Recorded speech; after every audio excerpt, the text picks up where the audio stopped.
Okay, I had promised I was going to start looking at different people's videos that they send me, and I wanted to do a quick look at Robert, who is one of our members, and I don't know how to pronounce his last name.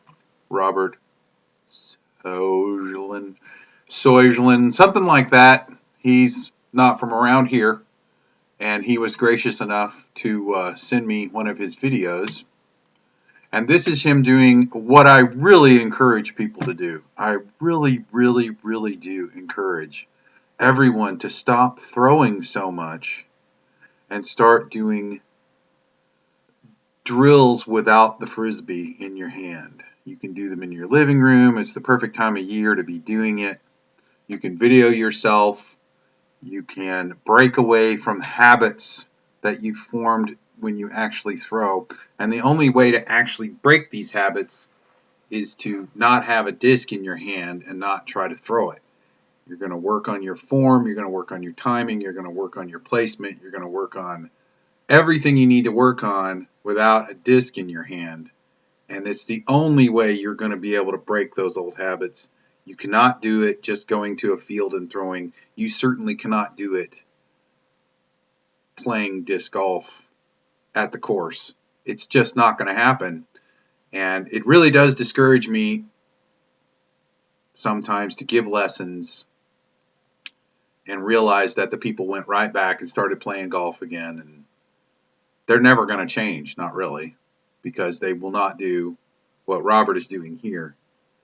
But I think this is kind of a classic study, so I wanted to share it with everyone. And there's a lot to be learned here. It's certainly not a criticism of anything Robert's doing. I am totally stoked that he's doing this. I just want to show you what it looks like, what I would like to see, and what he's actually doing. This is an old video. This is not what he's doing now, but it's a good one, like a first time video that people send me, and they'll be trying to do what I say and teach, but they're kind of not really doing it. So let's all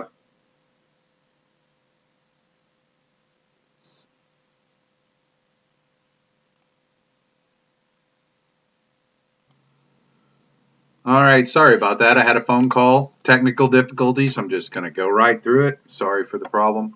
Okay, so what I was saying was um, we're going to see what he was doing in his practice. And again, I really encourage this kind of practice. You can see how many good things he's doing. And then we're going to compare it to Ken Jarvis, who has a nice slow motion that I can show. We'll see the differences. So here he's practicing his X step. All right, so here's the thing we see that I wanted to point out. So it's already good. He's actually got good timing over his back leg. We're on the back leg. We're actually using the back leg to set up. I do like that a lot. There's no need for any of this. This got to go. Okay, he should be right over his crotch at this point, or maybe just a tick behind it, so you get just a little angle. Here, we'll see Ken Jarvis. Here we go. And see. See the nice straight line right up his leg. That's about as much as you need.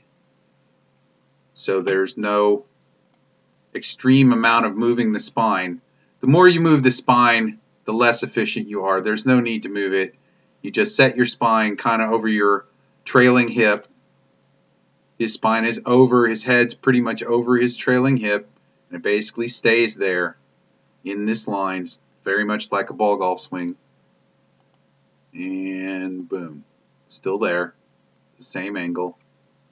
Okay, so this is what's called throwing the head. He's already setting up to throw the head.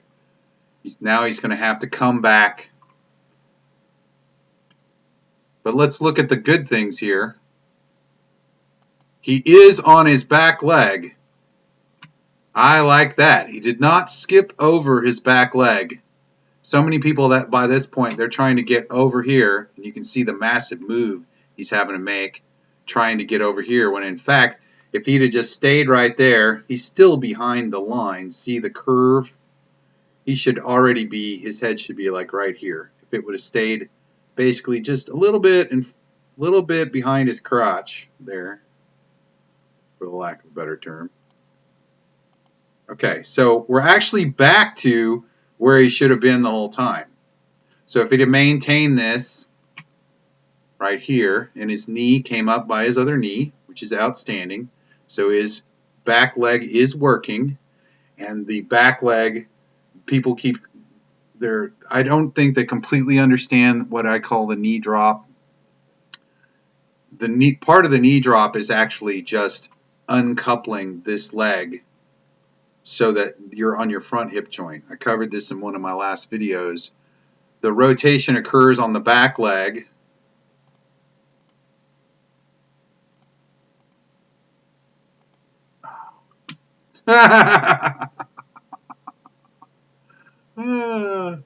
All the technical difficulties. Okay, so you can see, here we go. He is rotating on his back leg.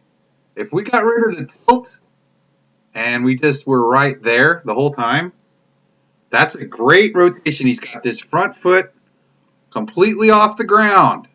Loving that. That's great. Front foot's off the ground, off the ground, off the ground. See, so he's able to use his entire trunk. If we got rid of all the tilting, it's actually outstanding. See how his front knee is by his back knee, and he's getting ready to kick or fall to the front leg. If all the tilting were gone, actually, this is excellent. He's so out of position now. His weight's outside his foot. It's way over here. It ought to be like right here. If you could do that same motion centered, boy, he'd really have something because he's really on his back leg, getting cranked up, really getting cranked up. Loving that, loving that. See how deep his hip is here? That's outstanding. I am having a heck of a time getting people to break this habit. They do not want to get on their back foot. They want to skip past the front foot and spin on their front foot. Okay. So I think I'm just going to stop there. That's plenty. You can see there's so much good stuff going on here. I'll show it one more time. The Ken Jarvis. There's really not much difference. You can see, since he's not leaned back, his rear hip can sit without any real tension or anything. But watch how long he's on his back foot. He still hasn't reached all the way out away from his chest yet. Back leg, back leg, back leg, back leg. Man, I just cannot hammer this enough. He's still going backwards with his and outwards with his arm. He's still on his back foot. Still on his back foot. Still stretching. Still on his back foot. Oh my goodness, look at that. Look at that. That's just all wind up. Now we have the rear hip is completely coiled up because his front foot has been off the ground and he's basically been rotating on his front hip. Now his toe is just now striking the ground, and you'll immediately see this knee kick. Well, he's still waiting. Right, there it goes. There it goes. Now it's coming around. Now it's coming around. But my point is that, yes, now he is on his front foot, but the timing of it was that he was on his back foot for the longest part of the throw, because this part of the throw is going to happen very quickly. Bam. I mean, and now the disc is gone. If you watch that in real time, it's like 1, 2, 3, 4, 5, 6, 7, 8. And he's on his back foot for 1, 2, 3, 4, 5, 6, 7, 8 for 6 counts. And he only gets rid of it and gets on his front leg in 7 and 8 because that's the fastest part of the throw. But this is a man who does not skip past his back foot, winding up on his back foot, and that's what's happening here. Very outstanding. It's really good. Get rid of all the tilting and the head bobbing and all that. It's going to be great. All right. Thanks again. Sorry about all the technical difficulties, but, you're seeing it in real time. Thank you.